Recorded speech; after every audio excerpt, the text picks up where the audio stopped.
Assalamualaikum warahmatullahi wabarakatuh.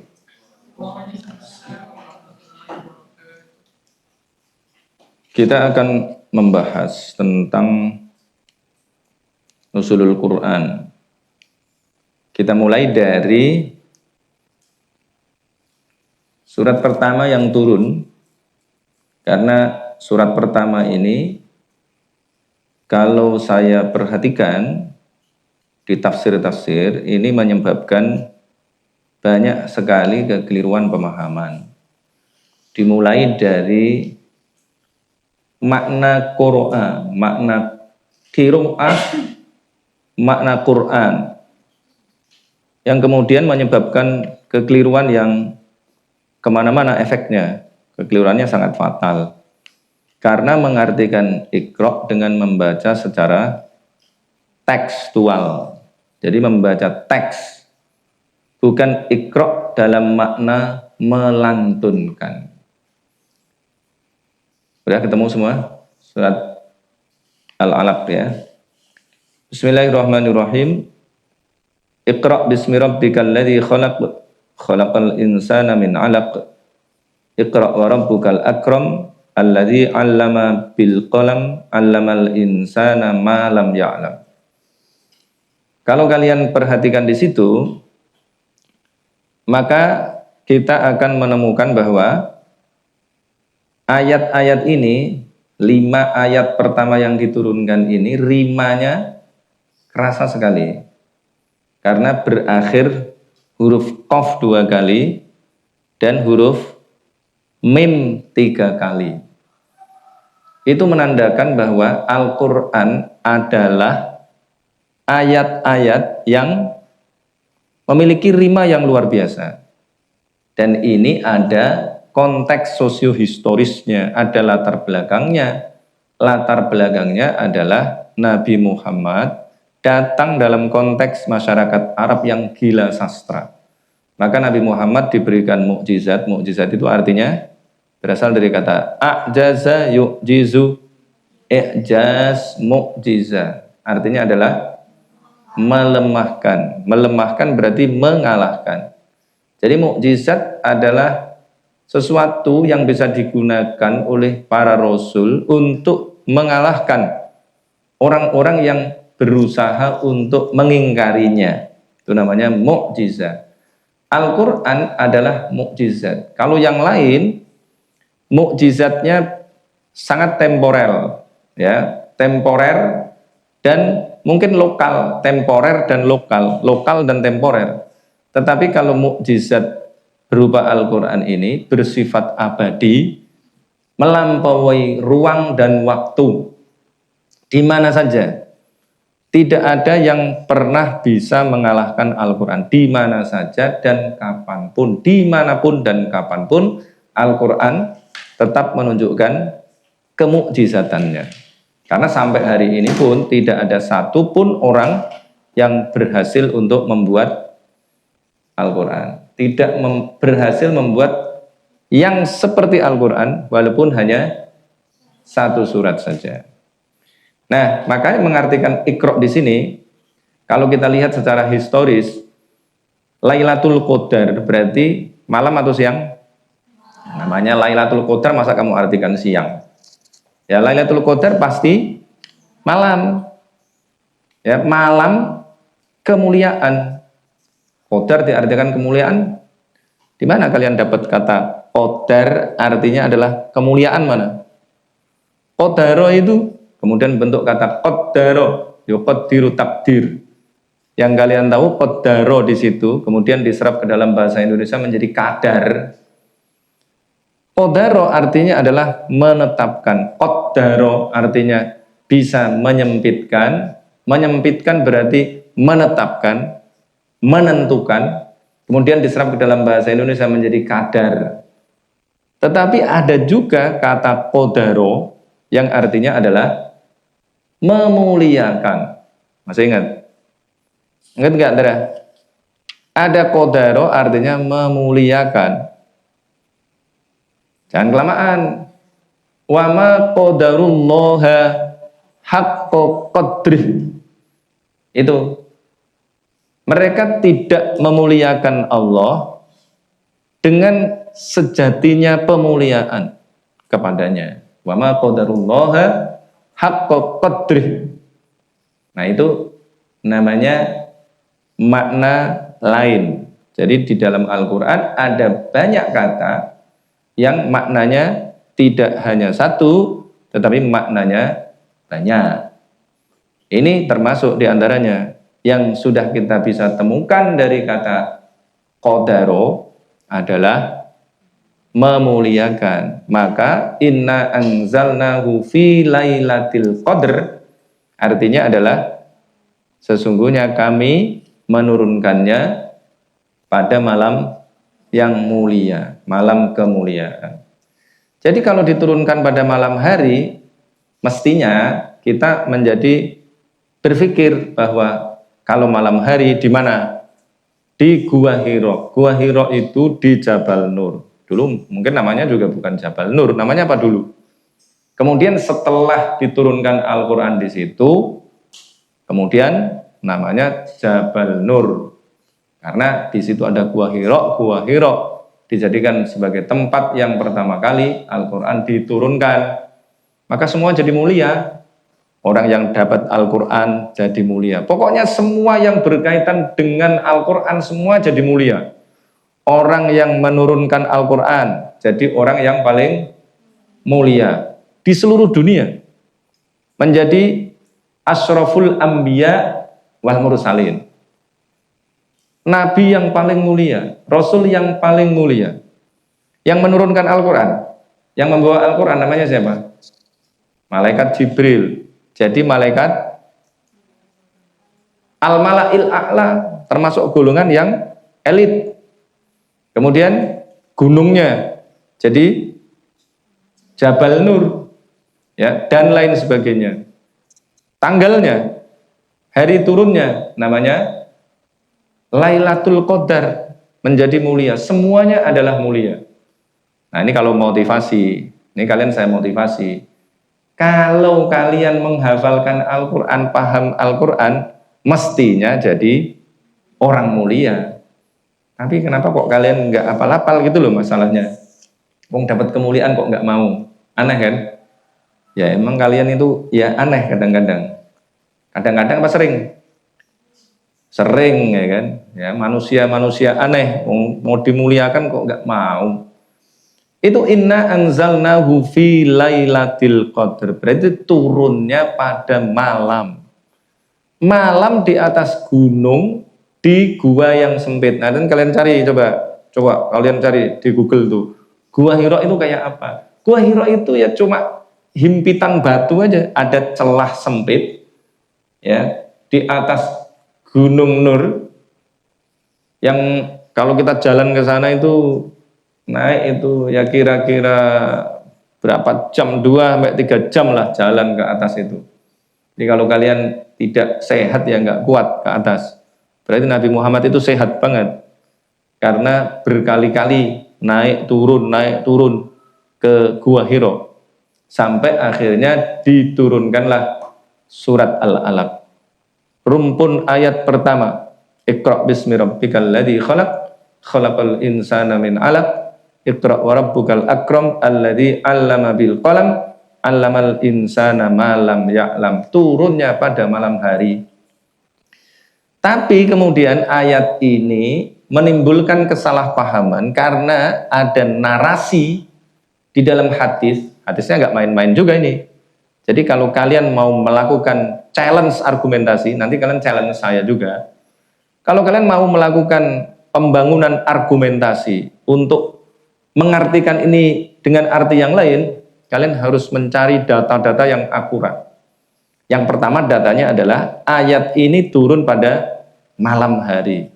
Tapi kemudian ada narasi bahwa Nabi Muhammad didatangi malaikat Jibril, dipeluk malaikat Jibril, kemudian diperintahkan untuk Iqra. Kemudian Iqra-nya dipahami sebagai aktivitas membaca dengan melihat teks, kira-kira begitu ya, seolah-olah begitu kan. Iqra, bacalah. Ini yang menurut saya masalah. Kenapa masalah? Lu malam hari nggak ada listrik, gimana cara ikroknya itu kalau caranya begitu? Maka saya kemudian menyimpulkan dengan melibatkan ayat-ayat yang lain bahwa ikrok di sini bukan membaca teks. Malaikat Jibril tidak membaca teks, tidak membawa teks, dan tentu saja Nabi Muhammad tidak disuruh untuk membaca teks. Bagaimana cara memahaminya? Cara memahaminya nanti kita gunakan ayat-ayat yang lain. Contoh, ya, contoh ayat yang mana? La tuharrik bihi lisanaka lita'jala bih. Inna alaina jam'ahu wa qur'anah fa idza qara'nahu fattabi' qur'ana. Surat apa, Andra? Jangan lama, Andra. Surat Al-Qiyamah. Ayat berapa? 16. Cepat ya. La tuharrik bihi lisanaka lita'jala bih. Inna alaina jam'ahu wa qur'anah fa idza qara'nahu fattabi' qur'ana. Ini menunjukkan bahwa yang dimaksudkan iqra' itu bukan membaca teks. Oke, paham? Kita artikan dulu, la tuharrik, la tuharrik. Harokah apa artinya? Menggerakkan. Maka ada harokah. Harokah itu. Ya, harokah itu berarti gerakan. Berarti di sini la tuharrik. La tuharrik, janganlah engkau menggerak-gerakkan. La tuharrik bihi lisanaka. La tuharrik bihi lisanaka. Bihi dengannya. Nya apa itu? La tuharrik bihi lisanaka. Menggerakkan ing lisanaka, lisanmu. Udah bawa sini tuh mic-nya kalau nggak bisa. La tuharrik bihi lisanaka, lisanmu. Lita'jala bih, lita'jala. Artinya apa lita'jala? Untuk bersegera. Itu loh, al-ajalatu minas syaiton. Tergesa-gesa. Untuk tergesa-gesa. Di situ apa artinya? Bersegera. Kalau saya ini artinya bukan bersegera, tapi yang lebih pas adalah tergesa-gesa. Maka al-ajalatu minas syaiton artinya bukan bersegera, tapi artinya adalah tergesa-gesa. Tergesa-gesa itu berasal dari setan. Lita'jala bihi. Bihi dengan apa? La tuharrik bihi lisanaka lita'jala bih. Nah, ini mengartikan bihi, hi-nya ini. Apa ini hi-nya ini? Nabi di sini digambarkan menggerak-gerakkan lidahnya agar ada sesuatu yang keluar, kalimat-kalimat yang indah keluar dari situ. Tapi kalau belum diturunkan ya nggak bisa. La tuharrik bihi, bihi mestinya dengan Quran mestinya. Ada bacaan-bacaan indah. Hi-nya itu, nya-nya adalah Quran. La tuharrik bihi lisanaka lita'jala bih. Tapi Quran yang dimaksudkan di sini berarti Quran yang sekarang jadi Quran ini atau Quran yang bukan. Ya maksudnya adalah Nabi Muhammad menggerak-gerakkan untuk mendapatkan Al-Quran. Tapi berarti hi-nya di sini Quran apa bukan? Ya Qurannya bukan Quran yang ada di sini karena Nabi Muhammad hanya menggerak-gerakkan lidahnya, nggak bisa. La tuharrik bihi lisanaka lita'jala bih. Kenapa begitu? Inna alaina jam'ahu wa qur'ana. Inna alaina, inna sesungguhnya iku alaina menjadi tanggungan atas kami. Inna alaina, ya, apa yang menjadi tanggungan atas kami Allah? Jam'ahu. Apa artinya? Di situ apa artinya? Mengumpulkannya. Wa qur'anahu dan nah ini membacanya. Jadi bacaannya di situ bacaan yang pakai teks atau bukan? Ya bukan. Inna alaina jam'ahu wa qur'ana. Kemudian fa idza qara'nahu fattabi' qur'ana. Fa'idha qara'na, maka ketika membacakan sapa aku Allah, sapa kami ya. Fa'idha qara'na, Maka ketika membacakan sopo aku Allah hu ing Al-Quran, fattabi maka mengikutilah sopo kamu Muhammad, mengikuti ing Qur'anahu bacaannya. Dari sini jelas sekali bahwa ikro artinya bukan membaca teks. Maka kalau kata ikro tuh ada ayat di surat Al-Alaq yang mengatakan ikro, maka umat Islam harus pandai membaca. Enggak begitu konteksnya.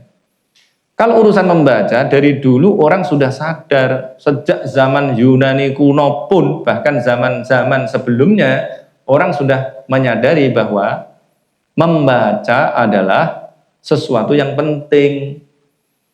Di zaman Nabi, membaca juga sesuatu yang sangat penting. Buktinya apa? Buktinya apa? Jadi kalau sekarang ini dinarasikan bahwa dulu masyarakat jahiliyah adalah masyarakat yang tidak mengutamakan menulis, bahkan menganggap sebagai sebuah kehinaan. Bisa membaca dan menulis adalah sebuah kehinaan. Ya enggak begitu. Memang pada zaman jahiliyah, pada zaman pra-Islam, yang diunggulkan adalah daya hafal. Kenapa? Ada banyak sekali syair yang disampaikan secara lisan. Jadi tradisinya adalah tradisi oral. Kenapa begitu? Karena kalimat-kalimat dalam bahasa Arab memang mudah dihafalkan. Itu bukan berarti bahwa menulis tidak penting. Coba kasih saya bukti bahwa menulis penting dan juga dilakukan oleh para elit. Buktinya mana? Buktinya adalah al-mu'allaqat.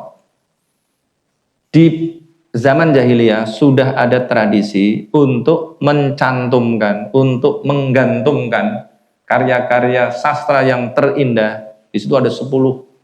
Ya, ada yang mengatakan 7, ada yang mengatakan 10. Kalian cek aja di Meta AI. Sekarang gampang. Di Meta AI kalian temukan siapa 10 penyair terbesar Arab jahiliyah.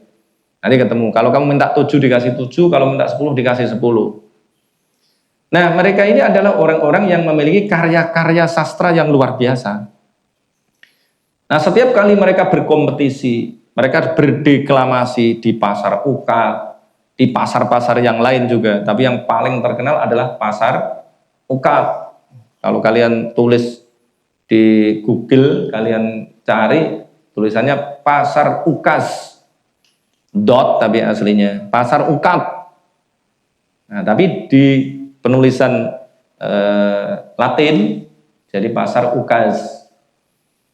Nah, itu adalah hasil karya sastra yang sudah dilombakan. Lombanya di pasar Ukaz. Kemudian yang menang, karya-karyanya itu digantungkan di Ka'bah. Ada berapa orang? Kamu cari yang 10 atau 7? 7 ketemu. Nomor 1 Imru'ul Qais. Nomor 2 Antarah bin Shaddad. Dan seterusnya. Kalau 10, nomor terakhir siapa? Nomor 10. Nah, Abid bin Al-Abbas. Nah, itu adalah orang-orang yang karya-karyanya digantungkan di Ka'bah. Nah, setelah Islam datang, kemudian perkembangan sejarah, sekarang yang digantung di kiswah Ka'bah, ya, yang ditaruh di kiswah Ka'bah, kan ada itu, sekarang ada kiswahnya kan, Ka'bahnya itu sebenarnya ya berasal dari tradisi sebelumnya, karena ada karya-karya sastra yang menjadi pemenang di dalam perlombaan itu, kemudian digantungkan di Ka'bah. Setelah Islam datang, berjalan sejarah. Nah, kemudian yang digantungkan adalah ayat-ayat Al-Quran yang ditulis dengan apa?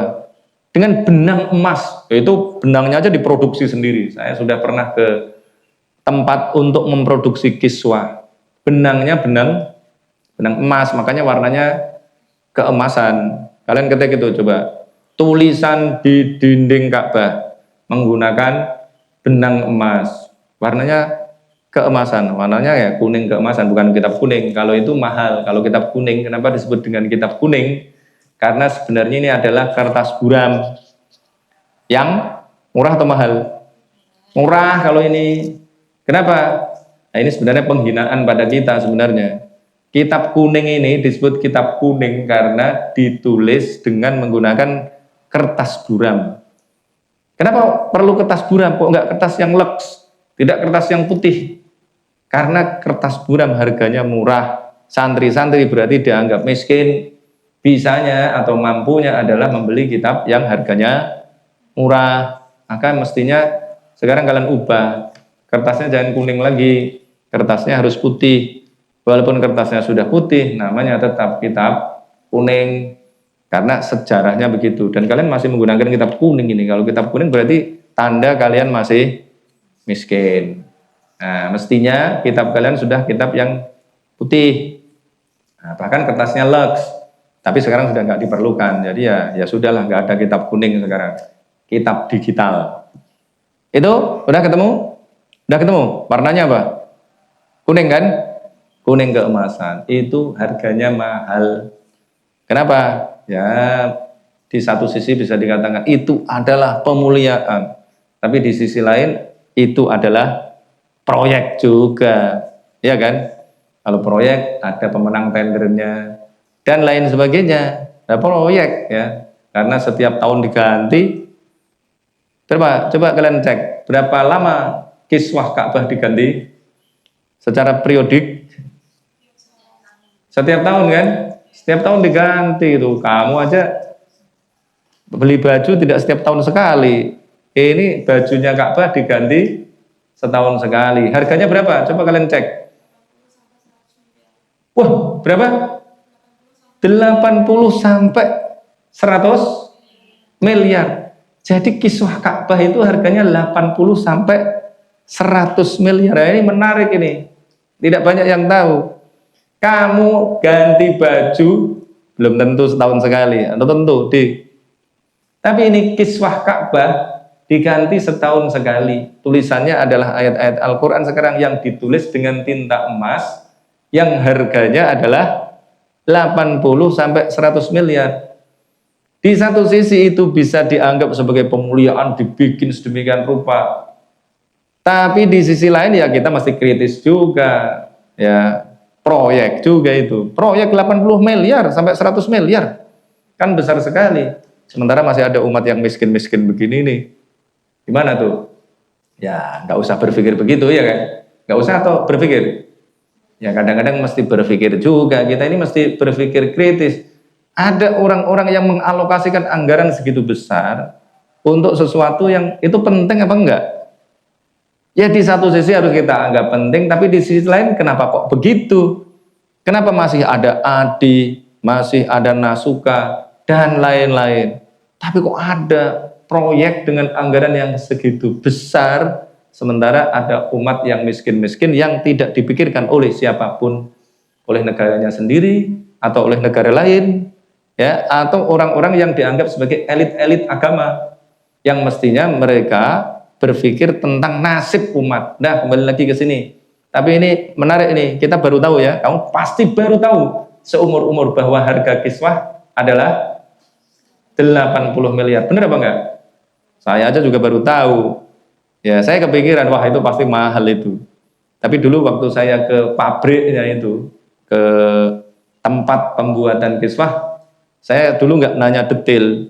Nah, ternyata harganya adalah 80 sampai 100 miliar. Wah, ngeri sekali itu kalau dipakai ADI untuk sekolah itu udah sampai sekolah doktornya itu ke berbagai kampus di seluruh Indonesia itu udah aman dia sampai kuliah doktor, ya.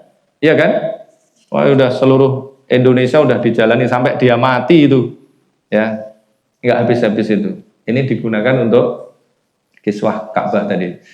Nah, tadi kembali la tuharrik bihi lisanaka lita'jala bih inna alaina jam'ahu wa qur'anah fa idza qara'nahu fattabi' qur'anah. Berarti qira'a itu membaca teks apa bukan? Bukan. Jelas sekali di sini la tuharrik bihi lisanaka lita'jala bih inna alaina jam'ahu wa qur'anah fa idza qara'nahu fattabi' qur'anah. Tetapi juga bukan berarti bahwa membaca tidak penting. Yang kemudian diunggulkan ya sama dengan sekarang. Saya kalau ngajar kalian, nggak usah pakai kitab, misalnya kayak gini saya tutup begini, saya bisa ngomong. Berarti saya dianggap lebih pinter apa enggak? Beda dengan kalau saya membaca tok aja. Kalau yang saya sampaikan pada kalian adalah bacaan saja, maka kalian akan berpikir, wah, ini Abah Nasih ini menyampaikan sesuatu yang hanya dibaca aja. Tetapi kalau saya menyampaikan tanpa melihat teks, maka saya punya nilai. Nilainya apa? Saya menyampaikan yang tidak ada di dalam kitab. Saya menyampaikan apa yang ada dalam pikiran saya, yang merupakan hasil dari bacaan-bacaan yang lain.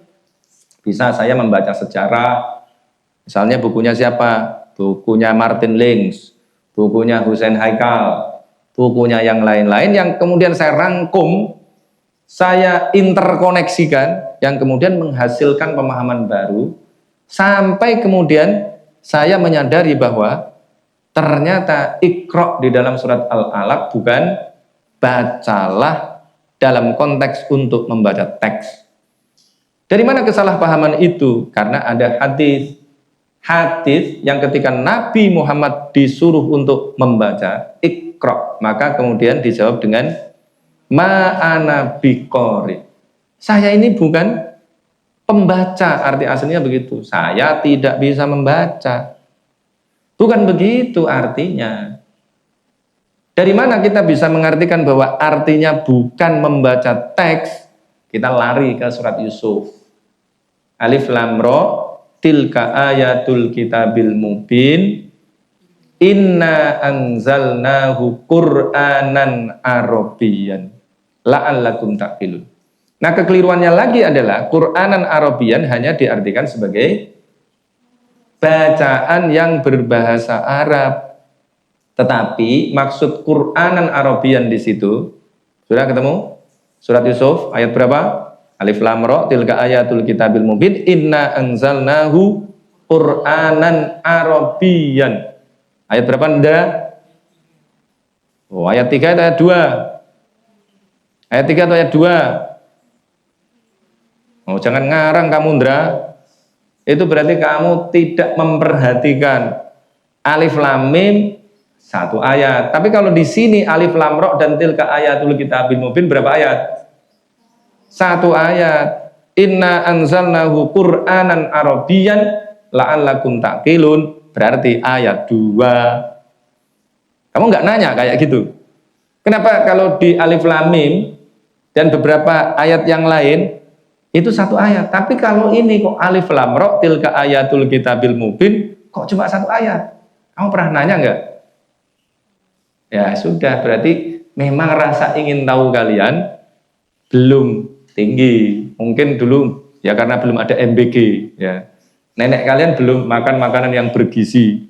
Jadinya ya gitu, rasa ingin tahunya itu enggak ada, kemudian enggak ada pertanyaan. Belum ada. Kok bisa gitu loh? Ya. Mestinya kan ada mestinya pertanyaannya. Alif lam ra tilka ayatul kitabil mubin inna anzalnahu. Maka saya mengartikan hu di sini ya, refers to-nya adalah Alkitab, bukan Al-Qur'an langsung. Ya, kenapa konteksnya tilka utawi itu iku ayatul kitabi, ayat-ayat ketetapan al-mubini yang jelas. Kalau kamu artikan Alkitab ini langsung Quran, ya nggak pas. Maka saya memilih, ini namanya tafsir namanya. Alkitab di sini adalah ketetapan. Jadi seluruh ketetapan di dalam Al-Qur'an kemudian diturunkan. Yang sekarang sudah ada itu, dulunya kan ada di Lauh Mahfud bahasa Al-Quran itu. Inna anzalna, inna sungguhnya aku Allah iku anzalna telah menurunkan sopo aku Allah hu ingnya. Hu-nya refers to Alkitab. Ini pentingnya kalian bisa membaca kitab gundul agar kalian bisa mengetahui it refers to, them refers to, gitu kan? Kalau kalian bisa itu saja, kalian ujian TOEFL, ujian TOEFL, gampang. Alhamdulillah saya nggak lulus kalau ujian TOEFL. Hasilnya alhamdulillah tinggi. Walaupun kalau saya mau ngomong bahasa Inggris, mau ngomong bahasa Arab, ya mikir dulu. Karena apa? Bahasa itu soal habit. Kalau tidak kalian gunakan sehari-hari, ya nggak bisa. Tetapi kalau kalian mengerjakan TOEFL, TOEFL, kalian tidak cukup hanya dengan mengetahui struktur atau grammar bahasa Arab, bahasa Inggris, tetapi kalian juga harus berlogika dengan baik. Seperti ini, inna sesungguhnya aku Allah, iku anzalna, telah menurunkan sapa aku Allah hu ingnya nyanya Alkitab.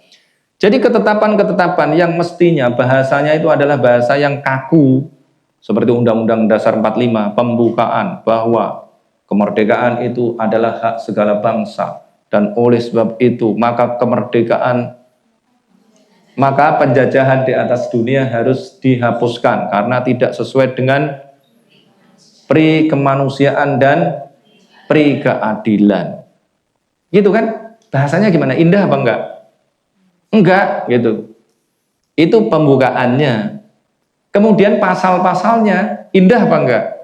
Enggak, gitu. Misalnya pasal 29, negara menjamin kemerdekaan tiap-tiap penduduk untuk memeluk agama dan kepercayaan dan beribadah menurut agama dan kepercayaannya itu. Indah apa enggak? Pasal 33. Bagaimana? Bumi, air, dan segala kekayaan alam yang terkandung di dalamnya dikuasai oleh negara dan dimanfaatkan sebesar-besarnya untuk kemakmuran rakyat, digunakan untuk sebesar-besarnya kemakmuran rakyat. Indah apa enggak? Enggak. Tapi itu adalah ketetapan. Itu adalah ketetapan yang ada di dalam konstitusi kita. Nah, kemudian ketetapan itu dibikin nyanyian agar kalian bisa menghafalkannya dengan baik. Contohnya apa yang dibikin nyanyian? Enggak ada kan? Lah, ketetapan-ketetapan ini kemudian diturunkan oleh Allah Subhanahu wa taala sebagai Qur'anan Arabiyyan. Artinya adalah ungkapan-ungkapan yang bergaya sastra Arab. Inna anzalnahu Qur'anan, dengan gaya sastra Arab. Maksudnya begitu.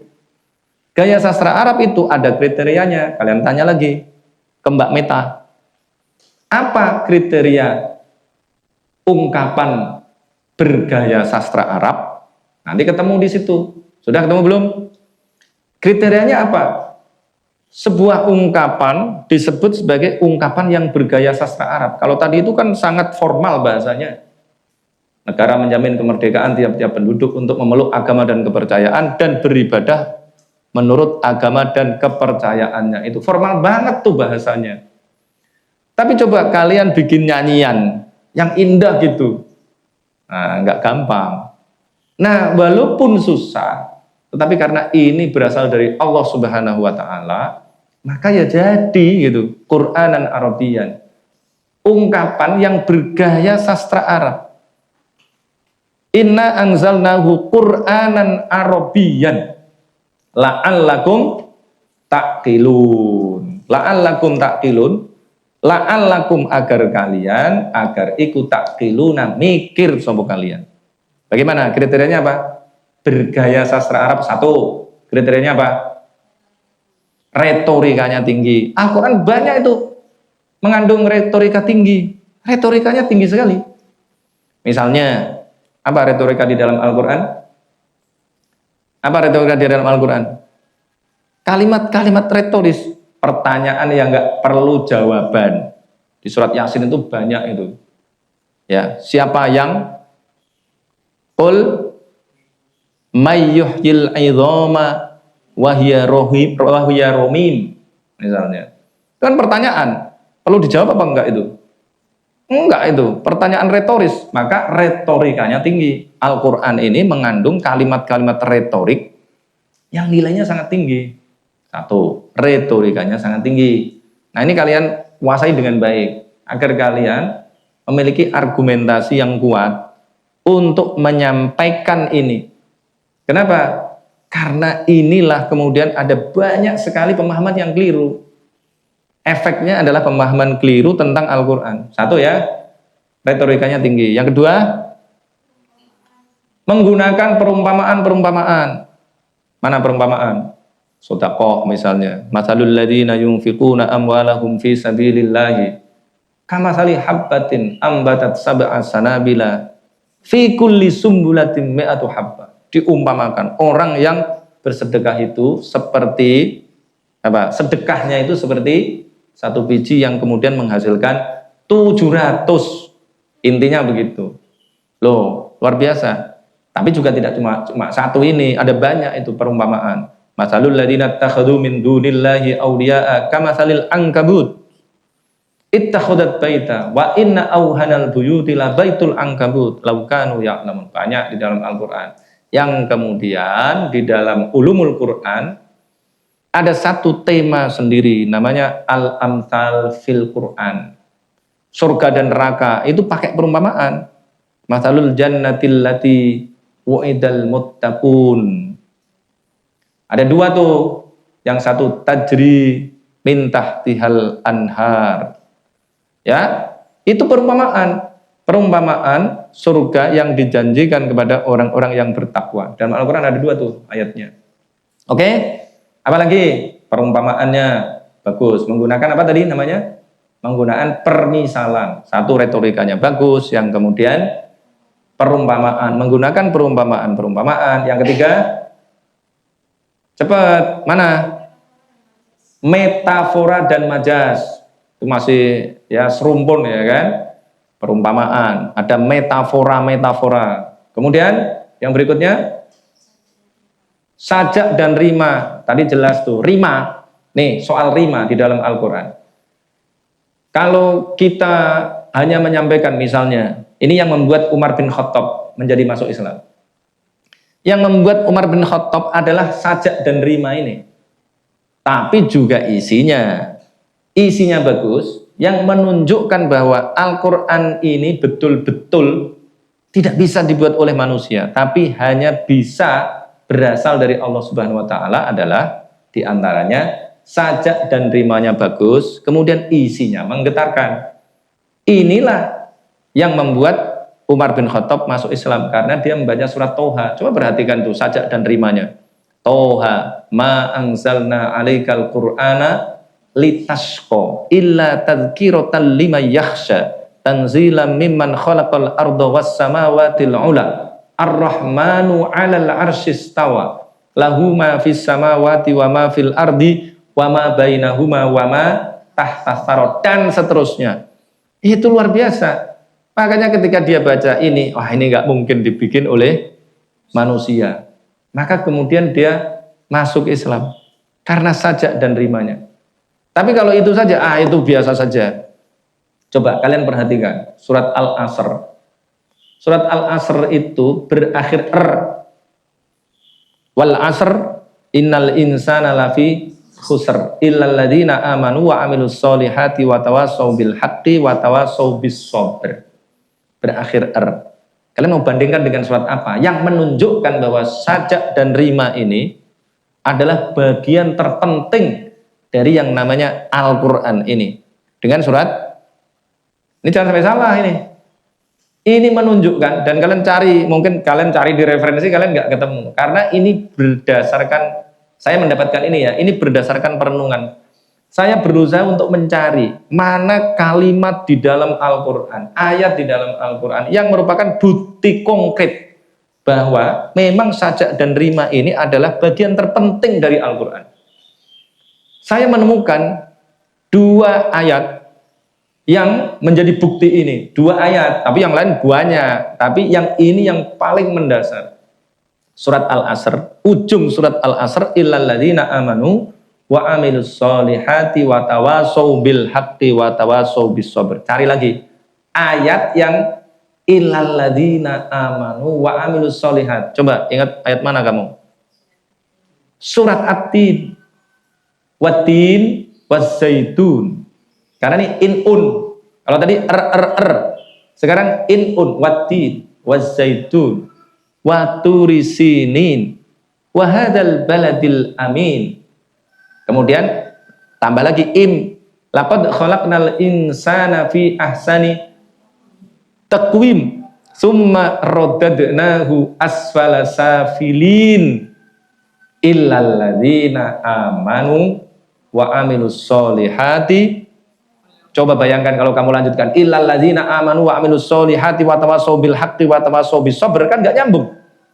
Tapi di sini illal ladzina amanu wa amilus solihati falahum ajrun ghairu mamnun fama yukadzibuka ba'du biddin alaihissallahu bi ahkamil hakimin. Maka kita kemudian bisa menyimpulkan bahwa dua surat ini menjadi bukti nyata bahwa sajak dan rima adalah bagian terpenting di dalam Al-Quran. Nah, ini kalau kalian nggak punya wawasan yang luas, ya nggak bisa memahami ini. Dan ini dari mana? Dari Allah Subhanahu Wa Taala. Kemudian kita bisa menyimpulkan bahwa, misalnya gini, coba ada sesuatu yang janggal apa enggak? Di surat Al-Asr itu, wal asr innal insana lafi khusr illal ladzina amanu wa amilus solihati. Kemudian ada wa tawassaw bil haqqi wa tawassaw bis sabr. Tawassaw bil haqq wa tawassaw bis sabr itu amal soleh apa enggak? Amal soleh apa enggak? Amal soleh. Kenapa sudah disebut wa amilus solihat, kemudian masih ada wa tawassaw bil haqqi wa tawassaw bis sabr? Kenapa? Di samping itu penekanan khusus yang bagi saya itu menjadi perspektif ideologis. Kalau kita menggunakan perspektif yang ada di surat Al-Asr ini, maka wa tawassaw bil haqqi ini tidak umum sekedar amal soleh, tetapi juga menunjukkan bahwa ada amal soleh yang spesifik yang kemudian membedakan antara perspektif Islam dengan kalau sekarang ini perspektif barat namanya humanisme, individualisme. Individualisme itu bagaimana? Individualisme adalah paradigma ideologis bahwa kita itu nggak usah ngurusi orang lain. Ya, individualisme nggak ada urusannya dengan kamu itu yang dilakukan oleh orang lain. Misalnya yang kemudian menghasilkan ideologi toleransi misalnya. Itu kan karena individualisme. Misalnya ada orang berkepercayaan salah, nggak usah kamu dakwahi. Kenapa? Itu urusannya sendiri. Nanti mereka celaka juga urusannya sendiri. Maka yang harus dilakukan adalah nggak usah ikut campur dalam urusan orang lain. Tetapi kalau di dalam Islam tidak begitu. Di dalam Islam yang harus dilakukan adalah berdakwah, mengajak orang kepada jalan Tuhan. Ud'u ila sabili rabbika bil hikmah. Maka kita harus punya perspektif yang spesifik di sini. Kalau cuma wa amilus solihat, ya tidak cukup. Maka ditekankan wa tawassaw bil haqq wa tawassaw bis sabr. Di samping ada perspektif yang ingin dimunculkan secara spesifik, juga ada sajak dan rima tadi. Ada sajak rima yang ingin ditampilkan. Sehingga berbeda yang ada di surat Al-Asr dengan yang ada di surat At-Tin, wat-tini waz-zaitun, wa turi sinin, wa hadzal baladil amin. Laqad khalaqnal insana fi ahsani taqwim, tsumma radadnahu asfala safilin, illal ladzina amanu wa amilus solihati. Jangan wa tawassaw bil haqqi wa tawassaw bis sabr, tapi illal ladzina amanu wa amilus solihati falahum ajrun ghairu mamnun. Berapa? 3 ya. Yang pertama adalah tadi apa yang pertama? Retorikanya tinggi. Yang kedua, permisalannya banyak. Yang ketiga, sajak dan rima. Yang keempat, cepat. Yang keempat, apa? Inayah. Lu mana kok lama sekali? Nuansa moralitasnya. Nah, ini kalian baca bukunya Fazlur Rahman.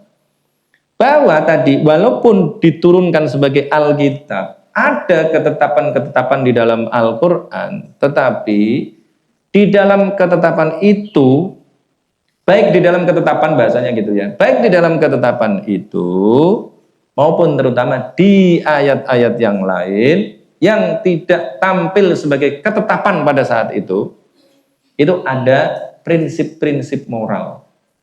Jadi Al-Quran kemudian dipahami sebagai bukan, kalau saya lebih tepatnya, bukan saja kitab hukum. Ada hukumnya iya, yang tetap dari dulu sampai sekarang tetap. Misalnya apa? Misalnya kitab hukum dijadikan sebagai ketetapan. Kalau ketetapan di dalam kehidupan sosial, kalau tauhid ya ketetapan juga bahwa Tuhan itu satu misalnya. Tapi itu bukan ketetapan kan, itu perspektif. Kalau ketetapan misalnya menikah. Menikah sudah ditetapkan bahwa menikah terjadi antara laki-laki dan perempuan. Yang kemudian kalau di Indonesia kemudian menghasilkan hukum perkawinan, undang-undang tentang apa? Tentang pernikahan. Kalian baca tuh pasal tentang pengertian pernikahan. Pernikahan adalah gitu. Coba kalian cek. Itu namanya ketetapan.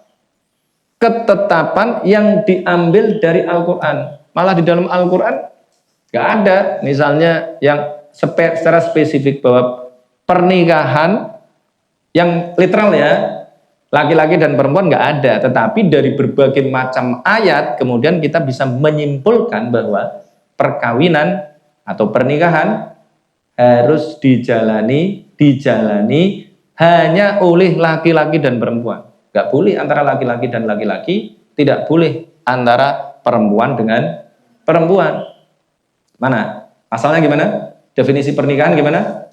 Pernikahan adalah ikatan lahir batin antara seorang laki-laki dan wanita. Pria dong mestinya kalau begitu. Pria dan wanita. Kalau laki-laki dan perempuan. Pernikahan adalah ikatan lahir batin antara pria dan wanita sebagai suami istri dengan tujuan membentuk keluarga yang bahagia, kekal. Ya udahlah, berdasarkan ketuhanan yang Maha Esa. Coba di situ, kemudian jadi ketetapan turunannya. Tapi Al-Quran sendiri tidak pernah itu menyatakan secara spesifik, hanya mengatakan ya ayyuhan nasu taqu rabbakumul ladzi khalaqakum min nafsin wahidah wa khalaqa minha zaujaha. Kemudian apa lagi? Wa may ya'mal minas solihati min dzakarin au unsa, laki-laki dan perempuan. Maka kita kemudian berhadapan dengan orang-orang yang menganggap bahwa jenis kelamin itu spektrum. Loh ini. Dan harus juga kita berargumentasi berhadapan dengan orang-orang yang mengatakan bahwa ya perkawinan itu bisa dilakukan antara laki-laki dengan laki-laki, perempuan dengan perempuan, ideologinya adalah homoseksualitas dan lesbianisme. Jadi ada homo dan ada lesbi. Lah kayak gitu kan nggak bisa itu kalau tidak ada watawasau bil haqqi watawasau bis sabr. Tadi ya. Maka tadi itu isinya adalah prinsip-prinsip moral. Prinsip moral yang lain memang mana? Dulu misalnya hukum membuat patung itu nggak boleh. Kenapa? Ada latar belakangnya. Karena dulu patung disembah, dianggap sebagai representasi Tuhan. Berarti kalau disakralkan tidak boleh. Buktinya apa? Ada ayat innas sofa wal marwata min sya'airillah faman hajjal baita abi tamaro fala junaha alaihi ayat tawafa bihima. Berarti ayat itu bukan ayat hukum, tetapi ayat itu adalah ayat yang berisi tentang prinsip moral. Pada suatu saat ketika patung kemudian dianggap sebagai representasi Tuhan, ya nggak boleh. Tapi pada saat orang menganggap patung biasa-biasa saja, kamu bikin patung Hendra, di sini kita bikin patung Hendra untuk lucu-lucuan misalnya, ya untuk latihan apa? Itu loh. Sebagai apa? Samsak misalnya ya kan. Tapi bentuknya Hendra biar kita gemes untuk mukuli patung itu misalnya. Dosa apa enggak? Ya enggak gitu. Hanya untuk pancingan agar kita gemes aja. Wah, kok gemes gitu. Ya Hendra. Nah, enggak dosa. Kenapa? Enggak disembah. Ayatnya mana? Innas sofa wal marwata min sya'airillah faman hajjal baita abi tamara fala junaha alaihi ayyat tawwafa bihima. Dan ayat di surat yang bikin patung itu loh, ya maluna lahu ma yasha'u mim mahariba wa tamasila wajifanin kal jawabi wa qudurir rasiyat. Nabi Sulaiman bikin patung-patung itu bukan untuk disembah, tetapi untuk hiasan istana.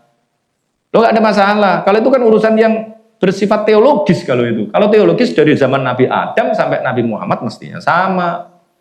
Tapi ternyata di zaman Nabi Sulaiman gak ada masalah, ya kan? Oke, berikutnya. Pertama, apa tadi? Retorikanya bagus, menggunakan ungkapan-ungkapan permisalan. Yang ketiga adalah majas dan rima, kemudian metafora, kemudian prinsip moral, mengandung prinsip-prinsip moral. Itu berarti substansinya. Apalagi? Pokoknya banyak sekali lah ya. Itu yang disebut dengan Qur'anan Arabian. Sayangnya ini di sini di tafsir Jalalain, la'allakum ta'qilun hanya ditafsirkan dengan apa? Tafqahuna ma'aniyahu. Berarti Syekh Jalaluddin ini kalau kita analisa secara kebahasaan dan konteks sosiohistorisnya, dia terjebak kepada apa? Pada pemahamannya sendiri gitu. Tidak sesuai dengan konteks sosiohistoris Al-Quran diturunkan.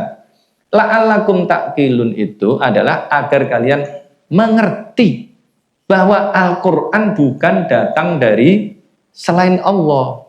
Karena pada saat itu yang dihadapi oleh Nabi Muhammad adalah orang-orang yang memiliki gelar sebagai sastrawan, pujangga, syair. Makanya di dalam Al-Quran di juz 19 ada surat Asy-Syu'ara. Dan Asy-Syu'ara adalah orang-orang yang dikenal sebagai orang yang memiliki kecerdasan tinggi. Yang karena saking tingginya mereka tidak mampu untuk mengkonsepsikan kecerdasan yang tinggi ini karena apa. Kemudian karena kekagumannya itu mereka menganggap bahwa para penyair ini adalah orang-orang yang dibantu oleh jin, memiliki khodam jin, bahasa kita kemudian kerasukan jin. Maka kerasukan jin pada konteks itu bukan sesuatu yang negatif, tapi sesuatu yang positif. Kalau kamu punya jin, berarti kamu dibantu oleh kekuatan lain sampai kamu hebat luar biasa, itu ya bagus. Maka kemudian pada era modern yang ketika alat-alatnya sudah mencukupi, paradigmanya sudah memadai, maka Majnun kemudian menghasilkan kata jenius. Jenius itu IQ, kalau diukur IQ-nya di atas 140. Berarti para penyair itu karena memiliki kemampuan yang luar biasa, menghasilkan karya-karya sastra yang di luar nalar. Karena di luar nalar maka dianggap berasal dari kekuatan lain, dari jin. Nah, ketika Nabi Muhammad menyampaikan kalimat-kalimat yang sangat indah ini, maka mereka berusaha untuk mendegradasi. Ini poin pentingnya.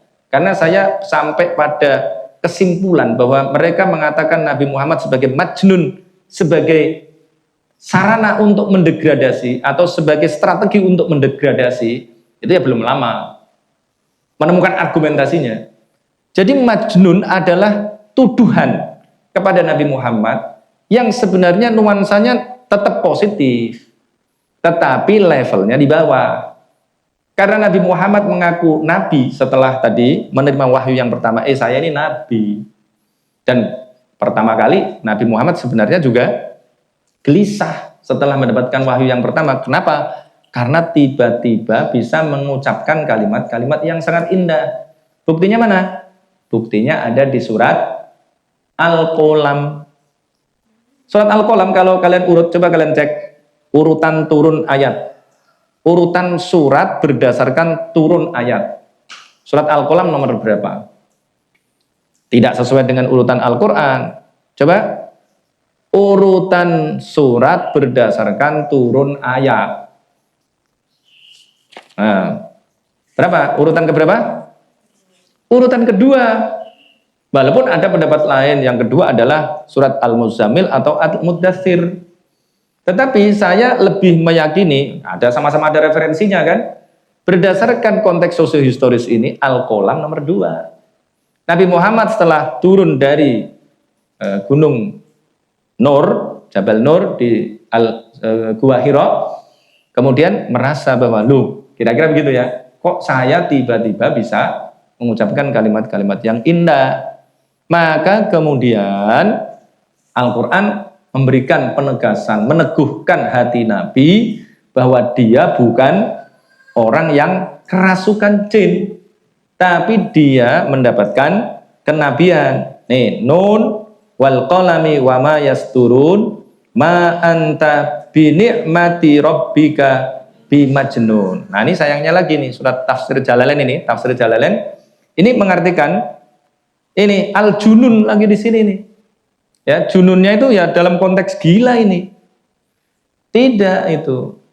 Jadi ma anta bi ni'mati rabbika. Kalian harus bisa menginterkoneksikan ayat ini dengan ayat-ayat yang lain. Misalnya nikmat yang ada di sini di apa ini? Kan nun wal qalami wa ma yasturun ma anta, tidaklah engkau bi ni'mati rabbika, disebabkan oleh nikmat Tuhanmu. Nikmat di sini yang dimaksudkan adalah nikmat kenabian, seperti siratal ladzina an'amta alaihim. Mana lagi? Wa may yuti'illaha war rasula faulaika ma'al ladzina an'amallahu alaihim minan nabiyyin. Jadi nikmat yang dimaksudkan di sini adalah nikmat kenabian.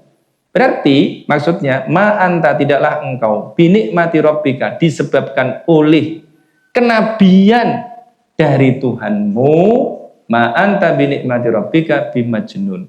Karena mendapatkan nikmat itu kamu bukan majnun. Kamu mendapatkan kalimat-kalimat yang indah itu dari Allah Subhanahu wa taala melalui malaikat Jibril, bukan jin-jin yang levelnya rendah itu. Tapi ini berasal dari Allah Subhanahu wa taala. Maka di ayat-ayat yang lain, di juz 20-an itu, ya mulai dari berapa itu? 24. Itu ayatnya apa? Tanzilul kitabi minallahil azizil alim misalnya. Itu penegasan sebenarnya. Jadi penurunan Al-Quran ini dari Allah, bukan dari jin. Bukan dari jin, tapi melalui malaikat. Allah melalui malaikat Jibril kepada Nabi Muhammad. Kalau penyair berasal dari jin. Perspektifnya pada saat itu. Tapi saya mulai berpikir bahwa yang disampaikan oleh Al-Quran ini, kalau kalian menggunakan metode penelitian, namanya metode fenomenologis namanya. Nah, nanti kan kalian akan menghadapi kesulitan. Memang benar pada saat itu ada jin yang merasuki para penyair itu. Nah, mereka bisa begitu bukan karena jin, tapi karena memang mereka memiliki kecerdasan linguistik verbal yang di atas rata-rata, jauh di atas rata-rata. Berarti pendekatan yang digunakan oleh Al-Quran adalah pendekatan fenomenologis. Nah, kalian belum nyampe ini, pendekatan fenomenologis. Kalau S1 ya belum ada itu. Udah ada belum? Udah ada. Kalau udah ada bagus. Ya, tapi ini pendekatannya adalah pendekatan fenomenologis.